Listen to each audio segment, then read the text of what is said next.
Salutations peuple de YouTube. Alors aujourd'hui on est dimanche le 10 août, il est 20h32 et je vous retrouve cette fois-ci chez Ulysse et Corentin. Donc ce sont deux petits chats dont je me suis déjà occupée plein de fois et je m'en occupe ici. J'ai pas fait la première semaine du mois d'août parce que j'avais trop de travail, mais je fais tout le reste du mois d'août.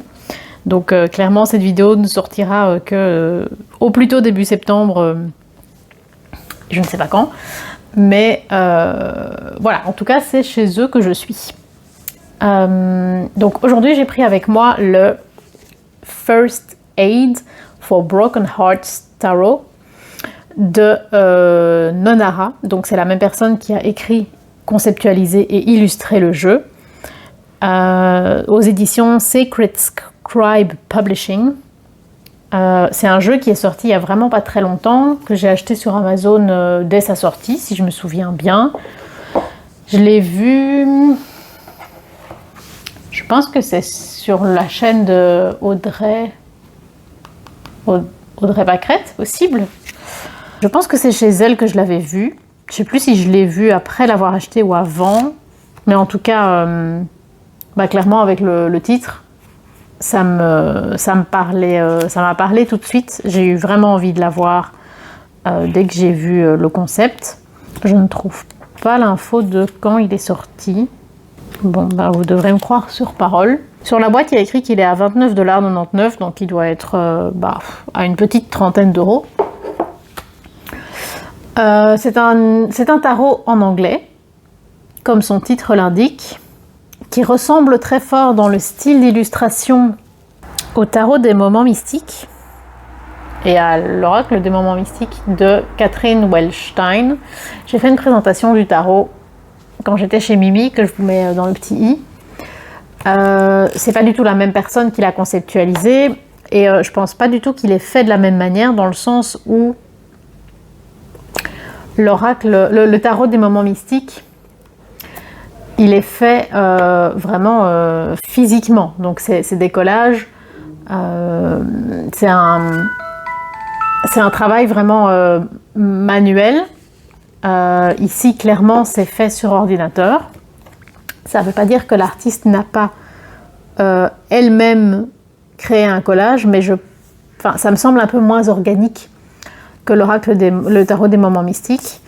Je ne sais pas s'il y a de l'IA, je pense, parce que c'est clairement le type d'ambiance qui est très bien faite par l'IA. Hein. Ce sont des choses très oniriques, surprenantes, des ambiances...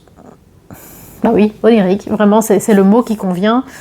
Clairement, c'est le style de travail qui est, entre guillemets, très facile à faire par l'IA, très difficile à faire sans l'IA. J'ai pas l'info parce que je vous avoue, j'ai commencé à utiliser le tarot, mais j'ai pas encore lu le petit livre qui vient avec. Donc en fait, j'en sais rien. Donc c'est très utile mes présentations. L'idée, ça va être de regarder un peu les cartes ensemble, comme on fait souvent. C'est pas un tarot que j'ai déjà énormément utilisé, donc je suis pas sûre que... J'ai pas vraiment des impressions très construites à donner. Le but, c'est autant un but pour vous qu'un but pour moi, c'est vraiment de regarder les cartes ensemble et de voir ce que ça m'évoque. Donc, le tarot arrive dans une petite boîte en carton comme ceci, qui s'ouvre comme un livre avec donc un couvercle aimanté. Donc quand on ouvre, ça ressemble à ça. Donc ça dit « Keep the faith, the world is full of miracles ». Donc gardez la foi, le monde est plein de miracles. Phrase à laquelle je ne crois absolument plus, malheureusement. Le titre de ce tarot m'a tout de suite parlé. Donc c'est First Aid for Broken Hearts Tarot. Donc premier secours pour les cœurs brisés. Clairement, je me sens très concernée par la notion de cœur brisé, non pas d'un point de vue relationnel. C'est vrai que c'est souvent de ça qu'on dit, avoir le cœur brisé, c'est souvent une histoire d'amour qui finit mal. Moi, ce n'est pas mon cas, heureusement. C'est depuis la mort de Potiron, mon chat, c'est très très compliqué et j'allais déjà relativement mal avant ça, parce que au travail ça a été très, très éprouvant, très long, trop. Voilà. À l'heure où je tourne cette vidéo, je suis toujours en arrêt, donc depuis le 23 juin. Là, pour le moment, il est prévu que je reprenne le travail le 8 septembre, donc dans un mois à peu près. On verra ce que ça donne. Donc le livret à la taille de la boîte. C'est un petit livret tout fin, relié avec de la colle, qui fait 96 pages, si j'ai bien vu. 98. Donc on a une table des matières, une introduction. L'auteur explique que son pseudonyme Nonara vient de Nara, qui en coréen signifie nation. Donc c'est l'idée qu'il n'y a pas de frontières, pas de séparation. Nous sommes un. Donc ensuite on a comment utiliser les cartes, un petit tirage à une seule carte, un tirage à 3 cartes pour la guérison, un tirage à 6 cartes pour la croissance, et puis on commence l'étude des cartes. Ça se présente comme ceci. On a une représentation de la carte en petit, en couleur. Sur chacune des cartes, en plus du nom, vous avez une phrase, et qui est reprise également ici en dessous du nom. Et ensuite, vous avez un petit texte de une page à peu près. Ah non, plutôt une demi-page. Oui, disons que l'illustration plus le texte, ça fait une page. C'est la même chose pour les majeurs et pour les mineurs. Ensuite, on a un petit mot sur la créatrice, dont le vrai nom est Min Young Yeonson. J'espère que je prononce pas trop mal, mais je n'en sais rien. Je suppose qu'elle est coréenne. Oui, elle vient de la Corée du Sud. Et elle a étudié... Non, elle a habité et travaillé en France, en Belgique, en Suède. Et ensuite, on a une bibliographie sur le tarot. Alors, ce tarot, je l'ai tiré quelques fois. Et je ne sais pas si c'est ce tarot qui me parle pas plus que ça, ou bien si c'est parce que je suis un peu dans une phase où les tirages... je dirais pas que les tirages fonctionnent pas. En fait, le truc, c'est que je sais que c'est normal hein, d'avoir des hauts et des bas en cartomancie. Mais j'ai beaucoup de mal à tirer pour les autres parce que je vais pas bien. Et en fait, quand je vais vraiment pas bien, j'ai du mal à tirer pour moi-même aussi. Parce que, en fait, j'entends un chat qui miaule. En fait, les questions qui m'intéresseraient vraiment, c'est des questions trop graves que pour poser les questions à un tarot. Je veux pas donner autant de pouvoir aux cartes. Du coup, les autres questions, quelque part, elles ont pas beaucoup d'importance. Enfin, tout me semble ne plus avoir vraiment d'importance. Et donc, je me pose vraiment la question de mon lien avec la cartomancie. Et voilà, je ne sais pas si ça va revenir. En soi, j'ai pas envie d'arrêter parce que j'aime vraiment bien ça et j'aime le contact avec les cartes, j'aime ce que raconte le tarot, mais ouais, c'est difficile. C'est un peu compliqué pour moi pour le moment parce que, en gros, je pose que des questions futiles, donc clairement les réponses n'ont pas beaucoup d'importance. Tirer les cartes pour les autres quand on va pas bien, je sais pas si c'est si c'est une très bonne idée. Donc voilà, je suis un peu perdue. Et j'ai tiré quelques fois les cartes avec ce tarot-ci. Et ça m'a pas beaucoup éclairé. En tout cas, j'ai pas réussi à en faire quelque chose d'intéressant. Or, je pensais qu'il ressemblerait beaucoup au tarot des moments mystiques, mais au final, voilà, en tout cas pour le moment, on n'a pas encore fait un très chouette travail ensemble. Le fait de faire ces vidéos, le fait de regarder un jeu dans le détail, c'est aussi une manière de se l'approprier. Donc c'est un travail que j'aime bien faire en tout cas, donc ça je pense que je vais de toute façon le continuer. Voilà, n'hésitez pas à me faire part de votre vécu à vous aussi, si vous avez traversé comme ça des périodes où la cartomancie ne fonctionnait plus trop, où vous voyez plus trop l'intérêt.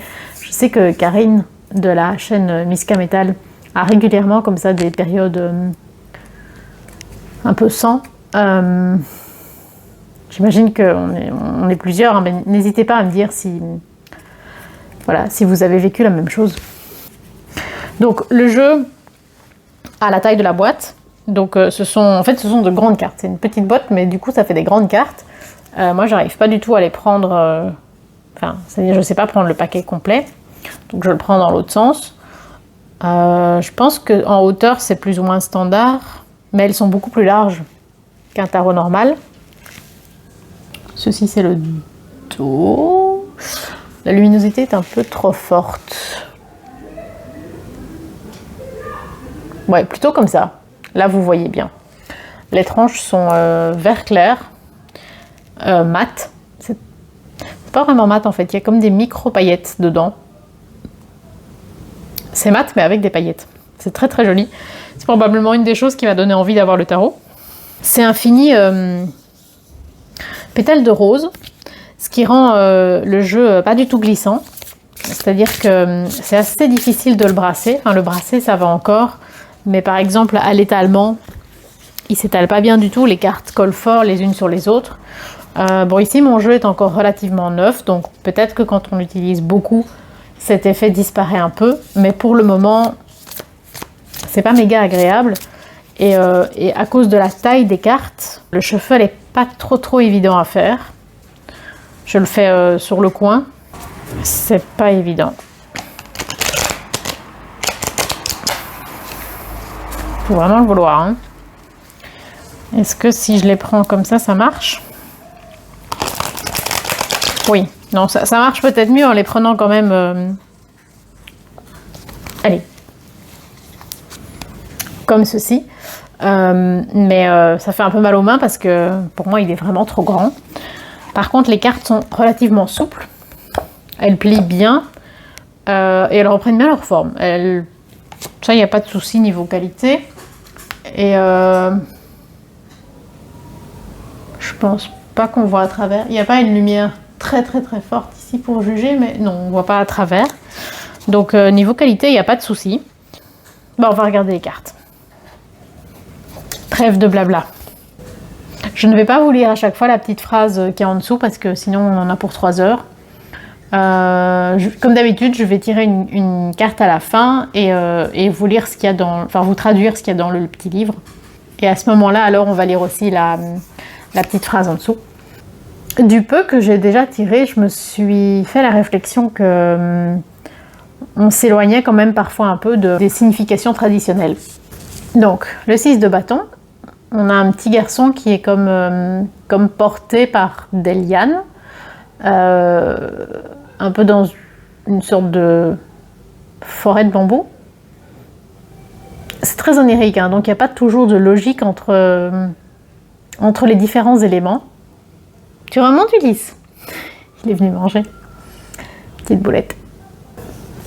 Alors pour le 5 de bâton, c'est une belle représentation de justement cette ambiance onirique, puisqu'on a ce château tout en tourelle sur une sorte de plateau, hein, littéralement, avec des oiseaux tout autour, donc ça ressemble un peu à une prison. Et on a plus la notion de s'isoler pour éviter les conflits, plutôt que de chercher une solution ensemble. C'est vraiment plus l'idée au lieu de trouver une solution avec les gens, c'est prendre une distance par rapport aux gens. Ce qui est fort différent, je trouve, du 5 de bâton habituel. La reine d'épée qui est très belle, vraiment dans l'idée de la résilience, de l'assurance, très distinguée.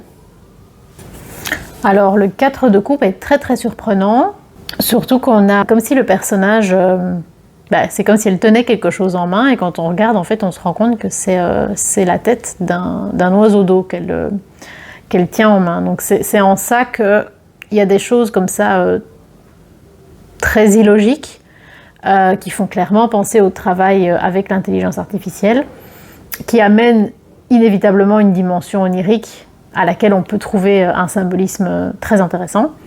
Mais donc voilà, je ne sais absolument pas si ça a été peint par l'artiste ou si c'est de l'IA.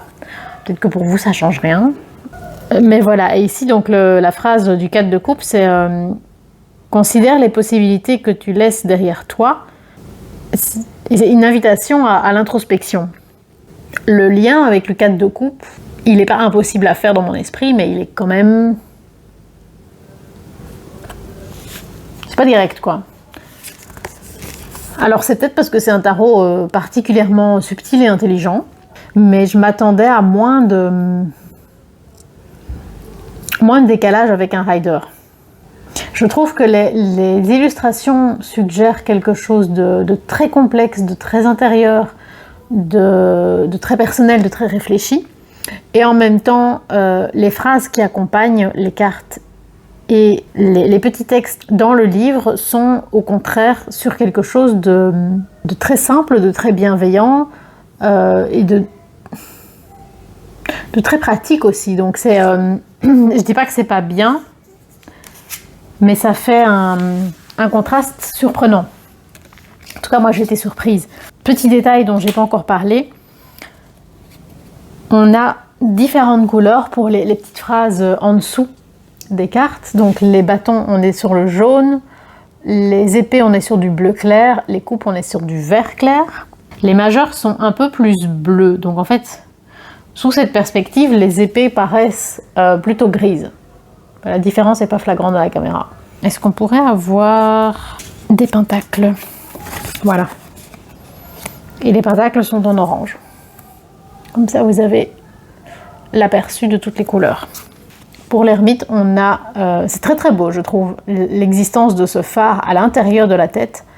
Vraiment de retrouver ses propres valeurs. Vraiment une invitation à l'introspection et l'idée que toutes les réponses sont déjà en nous. Ça me parle énormément. Maintenant, la petite phrase qui est en dessous, donc « The inner voice in solitude guides you to clarity ». Donc, ta petite voix intérieure dans la solitude te guide vers la clarté. En effet, ça résonne avec l'esthétique globale de l'ermite. Maintenant, avec le phare, c'est vrai que ça... En fait, je trouve que l'image propose quelque chose de très élaboré, de très complexe, et les petites phrases et le livre sont entre guillemets tellement simples que ça crée un contraste qui me perd un peu. C'est peut-être moi le problème. Pour les personnages de cour, on a, un peu comme dans le Thoth, on a les princesses, les princes, les reines et les rois. Il y a des gens qui gueulent dans la rue. C'est très bizarre, j'espère que vous... Oh, j'ai plus de batterie. C'est super chiant parce que je ne sais pas charger et utiliser mon micro en même temps. Bon, on va bouger et je vais retirer le micro. Je me suis bougée pour pouvoir charger mon GSM et continuer à filmer. J'espère que le son ne sera pas trop différent et j'essaierai de faire au mieux.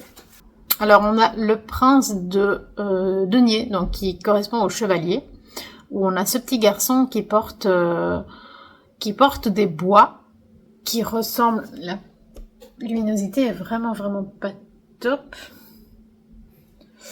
Donc il porte des bois, et en fait ce qui est intéressant c'est que les bois qu'il porte, les bois qu'il y a sur les animaux et les arbres ont tous l'air d'être faits plus ou moins dans la même matière. Enfin, il y a vraiment une similitude entre tous les différents éléments. Ça, pour moi, ça m'évoque le fait de vraiment faire partie du monde des vivants. Alors, pour le chariot, on a cette jeune femme sur le dos d'un zèbre. Celui-ci est pas trop surprenant, on va dire. Les amoureux. C'est intéressant ça, parce que on dirait que c'est une dame qui qui se rencontre elle-même en fait. Qui rencontre... c'est peut-être mieux comme ça. C'est comme si elle rencontrait... oui, l'idée, son double, la personne qui la complète, mais en même temps, est-ce que c'est pas elle-même? Le hiérophante ou le pape, on a ce vieux monsieur qui est perdu les pieds dans l'eau au milieu d'un lac, avec ce cygne et son petit. Est-ce que c'est son petit? Il est vraiment minuscule, hein, son petit. Ça aussi, c'est un des indicateurs de l'IA, c'est que les échelles sont pas bonnes entre les différents éléments. C'est extrêmement mystérieux. Je trouve que cette image, ça me fait penser au fait que dans Kaamelott, Perceval dit que dès qu'il y a un vieux, c'est mystérieux. En effet, là, il y a un vieux et c'est très mystérieux. J'aime beaucoup, mais je suis pas sûre de ce que ça raconte. Je pense que c'est vraiment un tarot pour lequel il faut se laisser le temps. Ça va pas être direct. C'est clairement pas un jeu pour un tout débutant. Je pense que en premier tarot, pas du tout. Et je pense que c'est des cartes qu'il faut laisser infuser, quoi. C'est pas la carte que vous allez tirer en 2 minutes avant d'aller au bureau. C'est plus perché que ça, je pense. Alors, le 6 de Pentacle, on a un monsieur et ce pan immense et magnifique. Il y a beaucoup de brume aussi. C'est quelque chose qui joue énormément sur l'ambiance, qui est présente dans l'onirique. Mais vraiment, dans ce tarot, il y a de la brume un peu partout. Et là, j'aime bien la phrase qu'il y a ici, c'est You give with gratitude, you receive in abundance. Donc tu donnes avec gratitude et tu reçois dans l'abondance. Je suis pas sûre de ce que ça signifie, mais je trouve que c'est beau et que ça va bien sur le 6 de Pentacle. En tout cas, le 6 de Pentacle habituel. Alors le 5 de Pentacle, donc on a ce personnage qui est assis sur le bord de la cage, avec l'oiseau qui est situé au-dessus de la cage. Personnellement, ça me fait plus penser au 8 d'épée qu'au 5 de Pentacle. Le roi de coupe, on a ce monsieur en face d'une très belle dame qui a une tête de yé, avec un pan. Je pense pas qu'elle a un pan dans les bras, je pense que son bras est un pan, très onirique. Par contre, j'aime bien la phrase, donc c'est With your maturity, unite intellect and heart to attain clarity. C'est une belle phrase pour le roi de coupe, donc ça veut dire avec ta maturité, réunis l'intellect et le cœur pour atteindre la clarté. Et ça, je trouve que ça va très très bien au roi de coupe. La reine de coupe a l'air très très jeune et très triste finalement pour une reine de coupe. Ça me fait clairement penser au lac des cygnes, une héroïne russe tragique. C'est très très surprenant, je trouve, pour une reine de coupe. Intéressant mais surprenant. Alors, ça c'est la carte de présentation du jeu, mais comme elle a le même dos, en fait je la garde dedans comme un joker. Alors le 10 de coupe est très très joli, on dirait... je trouve que là on retrouve très très fort l'ambiance des cartes de Mysterium. Donc je me suis servi pour créer un tarot. Si ça vous intéresse, j'ai fait plein de vidéos là-dessus. Je vous mets la playlist dans le petit i. Donc on a une tasse dans laquelle on a une maison dans la forêt et on se rend compte après tout autour qu'il y a la mer et puis l'univers. C'est très très onirique. Ça parle beaucoup de solitude, mais de solitude sereine, je trouve. C'est une belle vision du 10 de coupe. En tout cas, moi, ça me parle. Le 10 d'épée est très doux et très libéré, on est après la crise, on est vraiment dans... on va vers la guérison. Et je trouve ça très beau avec tous ces pissenlits, ça me parle énormément. L'as de coupe, avec une petite fille qui souffle des étoiles, très différent des as de coupe qu'on voit habituellement, mais très poétique. Globalement, il y a beaucoup de poésie dans ce jeu, hein, ça c'est sûr et certain. Mais je trouve que par exemple, c'est un jeu où, quand on voit le dessin et quand on voit la carte en dessous, ok, on cherche une signification, mais on ne peut jamais deviner. Par exemple, si vous coupez les noms en dessous, ben, ça va devenir un oracle. Ce sera pas du tout un tarot un peu mystérieux, parce que vous allez jamais réussir à, à refaire les mêmes liens des cartes avec les dessins. Je sais pas si vous voyez ce que je veux dire. Les liens sont pas assez clairs en fait entre le nom de la carte et le dessin, pour moi en tout cas. Alors l'as de pentacle, donc on a une dame très très élégante qui marche sur des racines, donc c'est un peu un paysage désolé, mais en même temps on a beaucoup de fleurs dans l'arbre, et d'un côté elle a un paon, de l'autre un autre oiseau, mais les choses sont pas toujours très claires, hein. Plus on regarde, moins on comprend ce qu'on regarde. On ne sait pas très bien si elle retient ce paon avec un filet, et ici si le filet est défait, enfin voilà, c'est très mystérieux. Il est moins clair et moins accessible que le tarot des moments mystiques. Alors le roi d'épée, qui est un tout jeune garçon, donc c'est très très étonnant. C'est très beau, mais c'est très étonnant. Et qui parle plutôt du courage de parler, de dire ce qui doit être dit, même si c'est difficile. Très belle force, où on a une dame extrêmement mystérieuse avec un renard blanc dans la forêt, dans la brume, très très jolie. Le 3 de bâton avec une petite fille qui à la fois qui regarde les oiseaux, mais qui est quand même reliée, je sais pas si ça se voit bien, mais reliée à l'oiseau par, je sais pas si c'est un fil, une laisse, ou une projection, ou voilà, je pense que ce sera un peu à chacun de se laisser porter par les images. Le 2 de bâton, j'ai du mal à voir le lien avec le 2 de bâton habituel. Après, peut-être que c'est dans l'idée de, malgré les différences, projeter une vie ensemble, se concentrer sur les similitudes plutôt que sur les différences. Voilà, c'est ça que ça m'évoque. L'as de bâton, ça je le trouve très très réussi. En le voyant comme ça, j'aurais pensé évidemment au 6 d'épée, mais c'est très beau en as de bâton. Donc on a cette personne sur une barque qui, en fait, elle est reliée à une fleur de pissenlit. Donc comme si c'était le vent évidemment qui emportait les graines de pissenlit et donc la barque. Mais quand vous le voyez de loin, vous ne voyez pas que la personne est reliée au pissenlit, et donc ça fait potentiellement de loin comme un feu d'artifice. Enfin, de loin, moi sans lunettes, mais peut-être que vous le voyez directement, le pissenlit.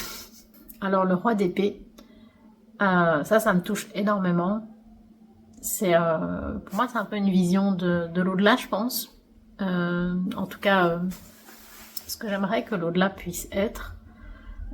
Du coup, en roi de bâton, c'est très très beau. Mais ce qui est curieux, c'est que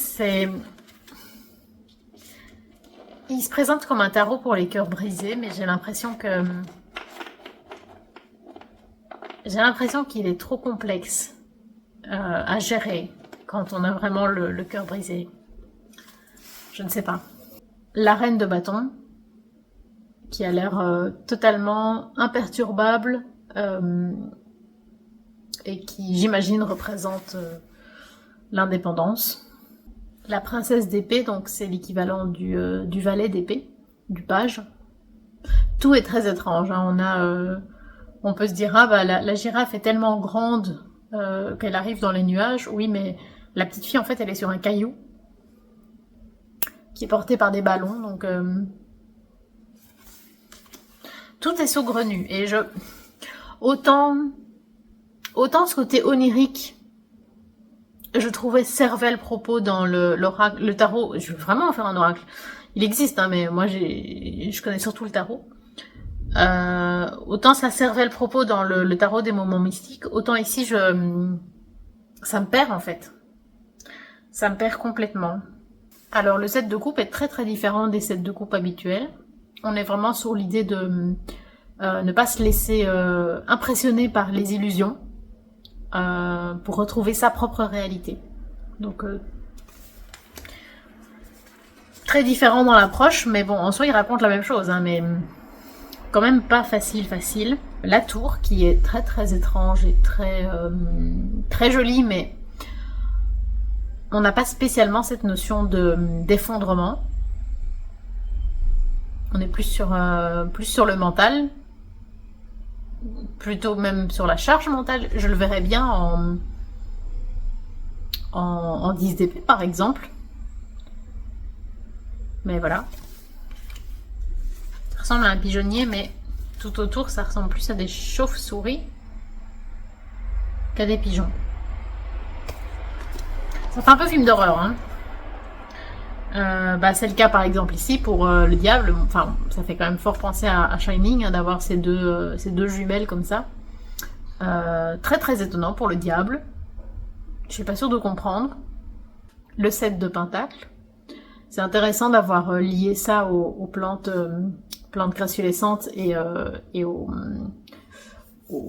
cactus, enfin aux cactés, puisque c'est des plantes évidemment qui mettent énormément de temps à pousser.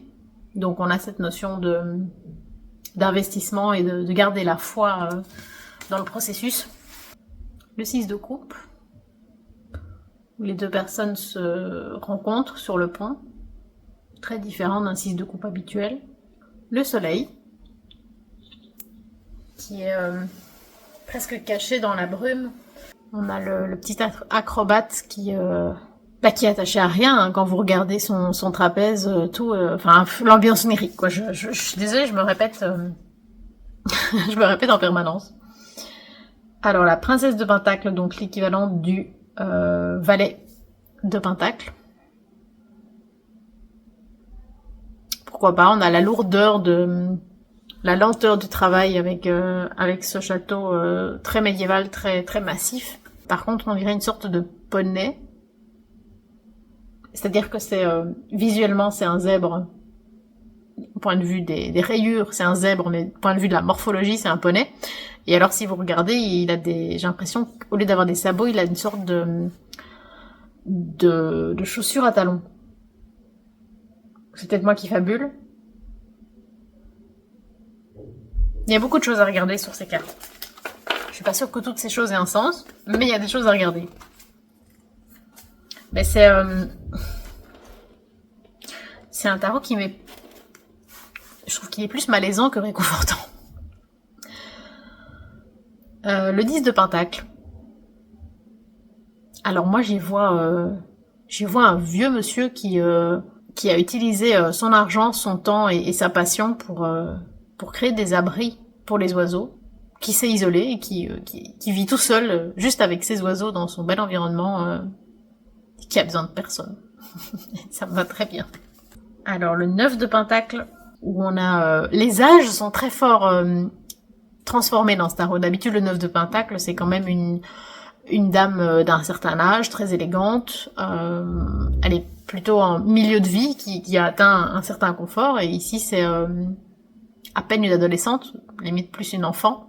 Voilà, sans doute que ça porte aussi à réfléchir, mais je le trouve pas très réconfortant pour un tarot qui est censé réparer le cœur brisé.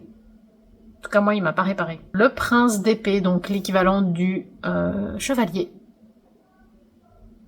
On a cet enfant sur l'espèce d'aigle qui survole l'océan. Je vous dis, les tirages que j'ai fait, ça m'a plus laissé dubitatif que réconforté. Le prince de coupe, donc le chevalier. Malgré que ce soit un prince, on a une dame sur son zèbre. Il y a beaucoup de zèbres, hein, au final. C'est quand même déjà le 3e. J'aime bien sa robe. Et il y a plein de papillons. Alors le 8 de bâton, que je trouve très très intéressant, parce que j'imagine que c'est l'idée que c'est une chimère, hein, que c'est une jeune fille, mais qui est en même temps une sorte d'animal, de cheval. Ou c'est le cheval qui est caché derrière elle, c'est pas très clair, mais elle porte des bois, hein, donc a priori ça peut être une chimère. Ça fait vraiment très très fort penser au conte de fées avec ce château en arrière-plan. J'aime beaucoup sa robe de nouveau. C'est une carte qui, en tout cas, de par la phrase qui est en dessous, encourage l'audace, L'audace parce que elle pourrait être récompensée. C'est pas du tout la vision que j'ai habituellement du 8 de bâton. Cet arôme perturbe. La lune, où on a cette grande bête noire qui ressemble au chien de ma belle-sœur, Inaru. Je sais pas très bien si c'est un chien ou un loup, mais l'autre bête est une sorte de petit agneau. Surprenant comme lune. Hein. Je l'ai eu aussi en virage. Et j'ai pas su quoi en faire. L'étoile. Et ici, on voit que cette carte, j'ai l'impression qu'elle est liée.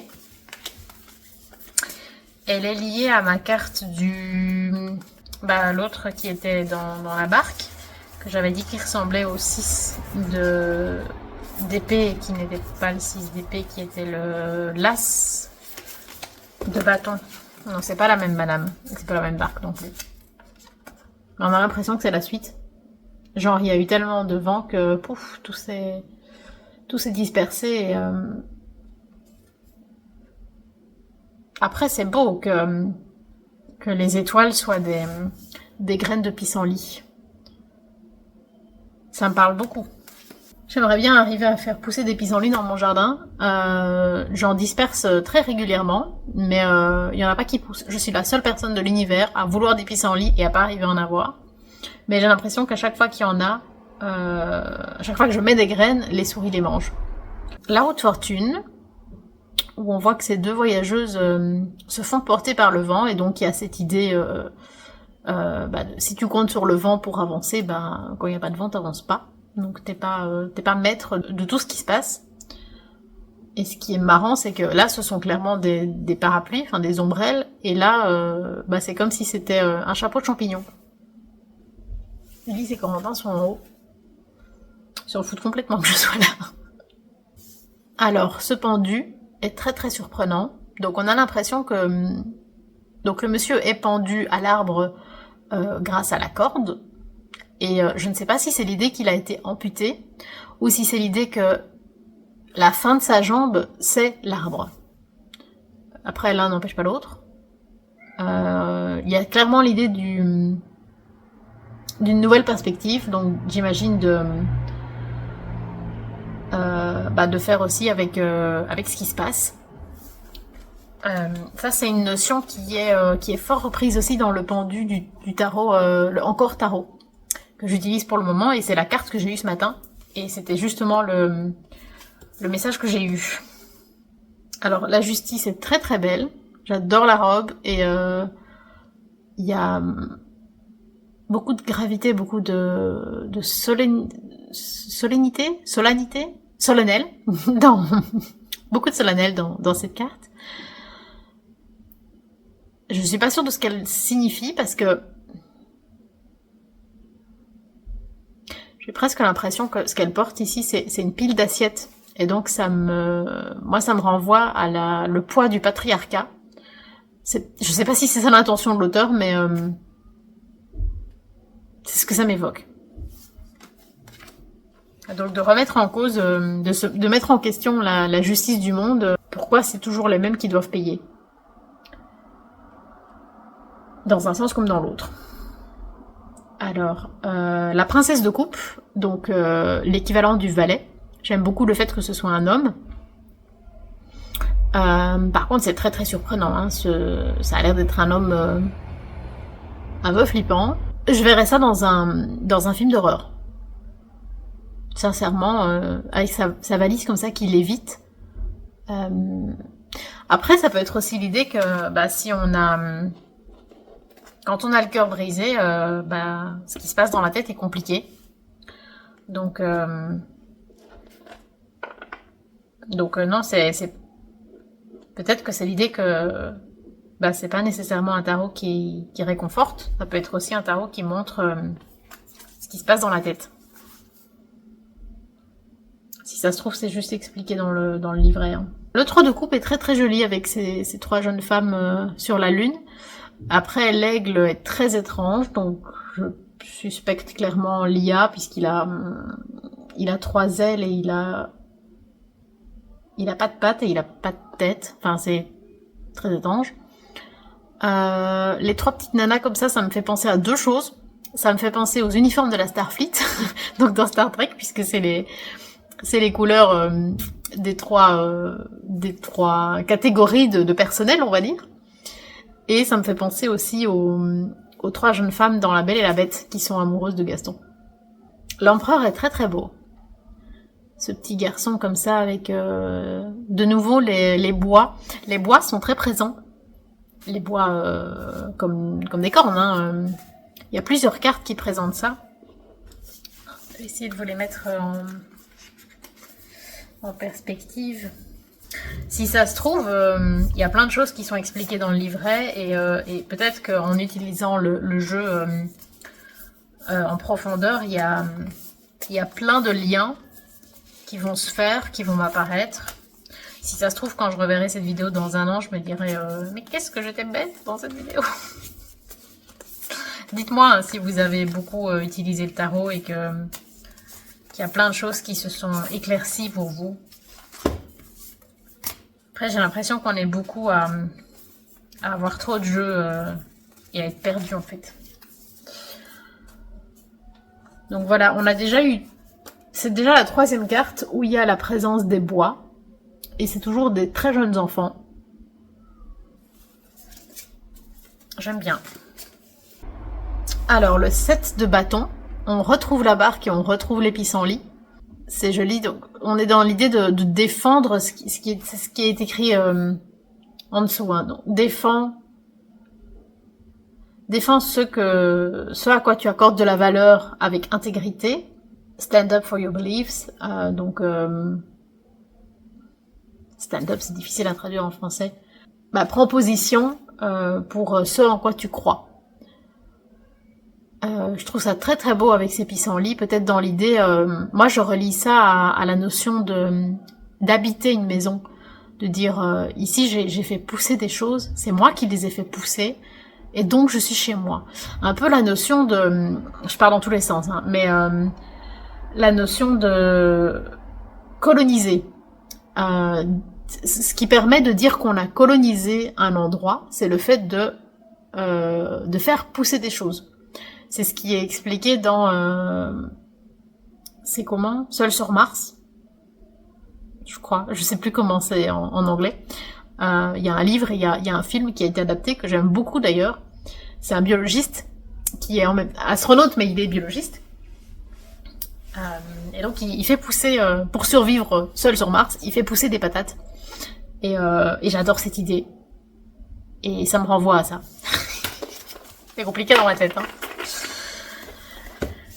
Le soleil se couche et il fait de plus en plus sombre. Si je me mettais comme ça. C'est peut-être mieux en fait. C'était bien, on arrive à la fin et je trouve enfin une bonne lumière. Alors ce 8 de Pentacle, ça me fait penser aux enfants dans les œuvres de Dickens qui deviennent experts pour piller les passants. Coucou Elise. Qui deviennent experts pour piller les patients qui font pas attention à leurs affaires, des pickpockets quoi. C'est chouette. De nouveau, en termes de gestion des âges, en général, le 8 de Pentacle, forcément, comme c'est l'expertise, c'est souvent quelqu'un pas d'un certain âge, mais c'est un adulte quoi. Ici, on a un tout jeune enfant. C'est intéressant. Après, quand vous regardez son visage, c'est dur, hein. Le poids de la responsabilité, le poids du travail, c'est pas la joie tous les jours, quoi. Alors, le 3 d'épée, qui est une très très belle femme avec juste les 3 petits personnages dans sa tête. Le 9 d'épée est très surprenant, puisqu'on a dans la tête de ce personnage, on a une ville et tous des oiseaux ou des papillons, en tout cas des animaux qui s'en envolent. Je crois que c'est des papillons.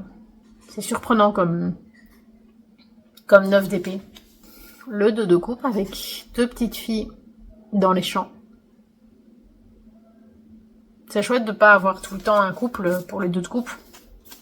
Enfin, ouais, ils sont peut-être en couple aussi, hein, même si elles sont très très jeunes, mais de nouveau, c'est ouais, ça propose autre chose en fait. Le 4 de Pentacle, avec la petite fille qui a collecté tous les ballons. Ça parle à la silogomane que je suis. Le 3 de Pentacle, où je pense que c'est l'idée de l'alliance, de la solidarité, en tout cas c'est ce que ça raconte dans la petite phrase en dessous. Je suis pas sûre d'arriver à bien faire le lien avec les cages. De nouveau, on a plusieurs cartes qui reprennent l'esthétique de la cage. Et c'est pas les cartes auxquelles on s'attend. Le 8 d'épée. Très différent aussi de ce à quoi on s'attend pour un 8 d'épée. Le 7 d'épée avec une sorte de... Bah, c'est une sorte de vélo, mais qui est en même temps une horloge. Enfin, il y a rien de logique. Donc, voilà, ça sent l'IA à plein nez. Et je suis pas sûre de vraiment bien comprendre le lien avec le 7 d'épée traditionnel. C'est très joli. Et ça me fait penser à l'esthétique de...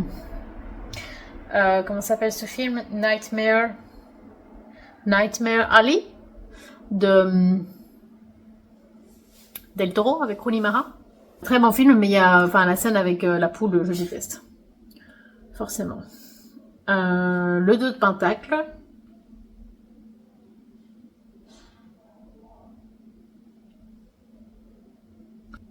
Le chevalier de bâton.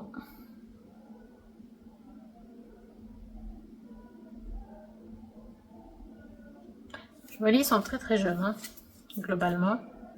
Le valet de bâton. Ici, ce ne sont pas des pissenlits, c'est une sorte de... En vrai, ça ressemble peut-être à un pissenlit, mais... Enfin, c'est une sorte de boule, en fait. Ça ressemble à un tribule, en vrai. Coucou, Elise. Ça va, un petit cœur? Tu veux pas faire des bisous? Ils s'en foutent complètement que je sois là ou pas.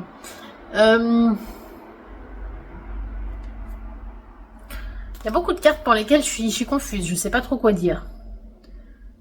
La reine de Pentacle, qui est très très surprenante aussi, qui a l'air solitaire, seule et en colère.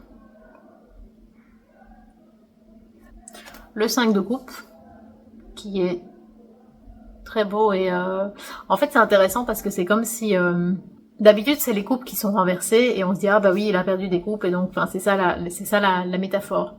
Ici comme il y a un monsieur tout seul et qu'il y a 5 tasses qui ne sont pas renversées, on se dit que ce sont les gens en fait qu'il a perdu et qui étaient censés être là, qui étaient censés boire les tasses et c'est les gens qu'il a perdu. C'est ce que je ressens, hein. C'est peut-être pas du tout ça l'idée, mais c'est ce que ça m'évoque. Et en fait, ça fait quelques cartes que je regarde un peu les phrases en dessous, et en fait, beaucoup de phrases sont plutôt à portée divinatoire, bizarrement. Après, vous allez me dire, quand on a le cœur brisé, peut-être que justement la divination peut avoir un côté rassurant, réconfortant. Moi, c'est pas spécialement ça que j'ai tendance à faire, mais pourquoi pas. La tempérance. Les gens sont tellement bruyants.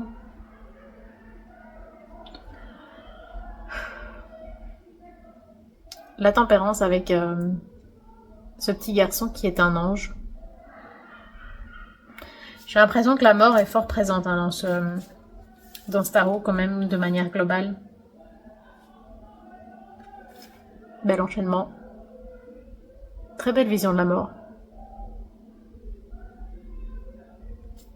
Le 9 de coupe. C'est bien de retrouver le tournesol, ça me plaît. De manière générale aussi, il y a... ce qui fait qu'on sent fort l'IA, c'est par exemple, si vous voyez, les oiseaux ne reposent sur rien, ils sont juste posés là. Ça contribue à l'ambiance onirique, mystérieuse, étrange des illustrations. Maintenant, je ne sais pas si ça a été... Enfin voilà, c'est probablement fait par IA, mais en tout cas, je l'ai pas encore vu dans le livret. J'essaierai de voir avant et de vous l'écrire quelque part, si c'est le cas. Donc le chevalier de Pentacle, qui globalement, comme tout le monde, a l'air extrêmement triste. L'impératrice. Les costumes sont super hein, dans ce tarot, ça par contre c'est très inspiré et très inspirant. J'aime bien le coquelicot relié à l'impératrice, ça me parle beaucoup. Le 8 de coupe, où on retrouve la notion de la barque, et en fait on se rend compte ici que les pissenlits poussent dans sa coiffure, dans sa tête. Et c'est intéressant parce que c'est l'idée qu'elle est passée à autre chose, elle n'a même plus besoin de sa barque pour voyager, c'est elle-même qui voyage. Pour un 8 de coupe, c'est vachement pertinent en fait. Je pense qu'il faut le temps de le comprendre en fait ce tarot. Alors le 4 de bâton, on a un grand pissenlit qui a poussé dans la barque. Donc est-ce que c'est l'idée que du coup ils sont chez eux? Ils sont chez eux là où le pissenlit a poussé, je ne sais pas, peut-être. La grande prêtresse, où on retrouve ce zèbre étrange. Le magicien. On n'a pas du tout cette notion de montrer les 4 éléments, c'est juste un enfant qui, on voit qu'il est comme sur une balançoire, hein, qui est relié à cet oiseau. J'aime bien, c'est très étonnant mais j'aime bien. Alors le 6 d'épée, c'est marrant parce qu'on a plein de barques, mais pour le 6 d'épée, il n'y en a pas. Et on a cet oiseau qui est en cage, mais la cage se fait porter par un papillon. Est-ce que la dame lui dit adieu? J'en sais rien. Je crois qu'il est trop mystérieux pour l'état dans lequel je suis pour le moment. Alors, le 5 d'épée. Avec cette jeune fille qui a l'air clairement de bouder. Et cette sorte de boule, je sais pas ce que ça représente. Ça me dépasse. Le 4 d'épée, où par la phrase on nous invite au calme, de s'octroyer le luxe d'un moment de solitude et de calme. Alors le 10 d'épée, ça je le trouve très très beau. Je suis pas sûre de le comprendre de nouveau. Je pense qu'il me faudra beaucoup de temps pour ce tarot. Je ne sais pas si la jeune fille laisse s'échapper tous les pigeons, ou si elle devient les pigeons, ou je ne sais pas. Ou je dois juste accepter que c'est très onirique et qu'on ne comprend pas tout et que tout n'a pas de sens non plus, parce qu'il y a ça aussi dans les rêves. Hein. Alors le 9 de bâton, qui fait presque plus penser, moi, à un 6 d'épée, avec ces deux personnages sur leur valise qui regardent au bout du pont qui n'a pas de bout. Le fou, qui est très très beau et très différent des fous qu'on voit habituellement. Ça me fait vraiment penser à la notion d'une femme qui rêve à une vie différente à une époque style la révolution industrielle, l'époque victorienne, une époque où les femmes avaient beaucoup moins de liberté. Ça m'évoque ça. Ça va les petits chats?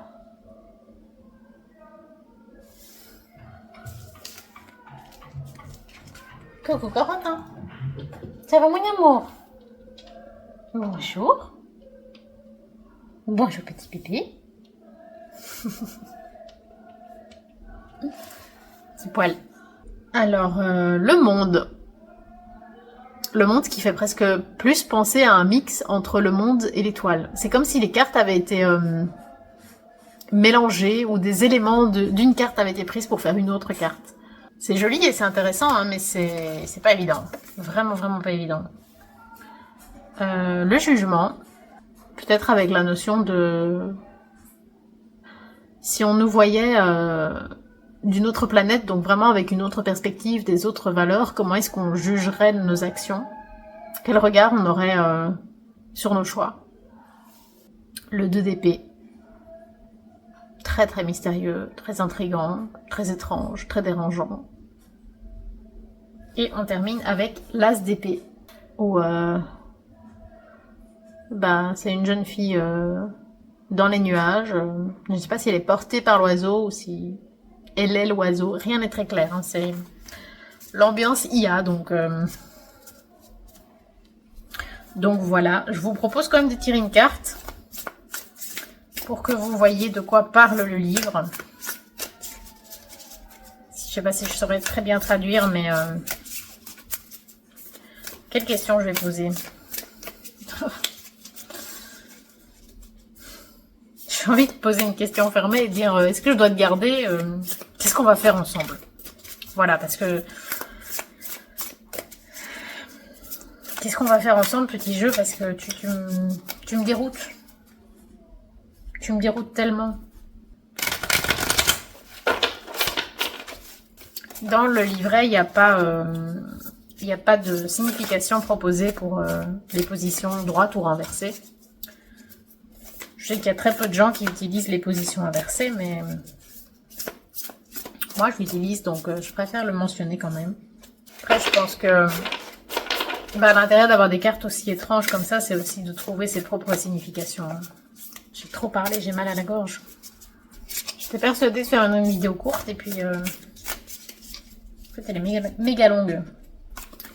Alors, donc ma question c'était, merde j'ai oublié, qu'est-ce que je vais faire de toi? Et en réponse, nous avons le 3 de coupe inversé. C'est pas la joie du coup. Collaboration is a mutual success, celebrates the velocity of progress. Donc la collaboration est un succès mutuel, célèbre la rapidité du progrès. Je vais chercher le livre. Ouh, j'ai mal partout. J'ai mal partout. C'est un petit cœur. C'est Corentin. De l'eau du robinet. Enfin, vous vous doutez que c'est pas de la vodka. Ah, mon amour.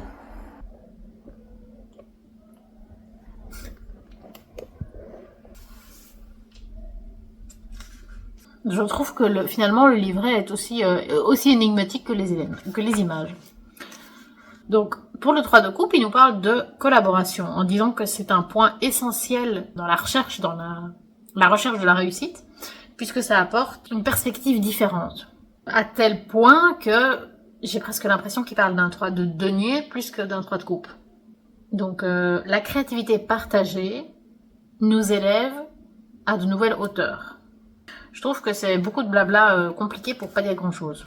Les liens que l'on forge avec les autres deviennent des piliers, et les connexions sont le reflet de notre moi intérieur. Dans les périodes de disputes, de friction, fait preuve d'humilité et de volonté d'apprendre et de grandir. Il propose aussi de donner la place aux échanges d'idées avec ceux qui parcourent le chemin avec nous. Je suis tout aussi confuse avec le livret, parce que j'ai l'impression que les cartes sont mélangées. Voilà, je sais pas trop quoi faire de ce tarot. Dites-moi si vous l'avez, dites-moi s'il vous aide. Ça m'intéresse vraiment de savoir s'il y a des gens qui arrivent à bien travailler avec, parce que moi, il me laisse très dubitative. Après, comment on va travailler ensemble un 3 de coupe qui parle de collaboration, oui, ça a du sens, mais en fait, j'ai l'impression que c'est censé être un jeu extrêmement profond, et il me laisse tellement dubitatif que finalement, j'ai l'impression que pour moi, pour le moment, ça reste très en surface. C'est peut-être parce que je vais pas bien, c'est peut-être parce que je suis pas prête à entendre ce qu'il a à me dire pour le moment, mais voilà, je suis confuse et finalement je sais même pas si je vais le garder. Voilà. Tout ça pour ça. Voilà, n'hésitez pas à me dire ce que vous avez pensé de ma présentation, si ça vous a aidé à vous prendre une décision, si vous avez envie de l'acheter pour vous. Que ce soit dans le bon sens ou dans le mauvais sens, hein, n'hésitez pas à me dire ça. N'hésitez pas également à liker, à vous abonner, à partager, même si ça se fait plus trop, mais sait-on jamais. Sur ce, prenez soin de vous. Et Ulysse, Corentin et moi, on vous souhaite longue vie et prospérité.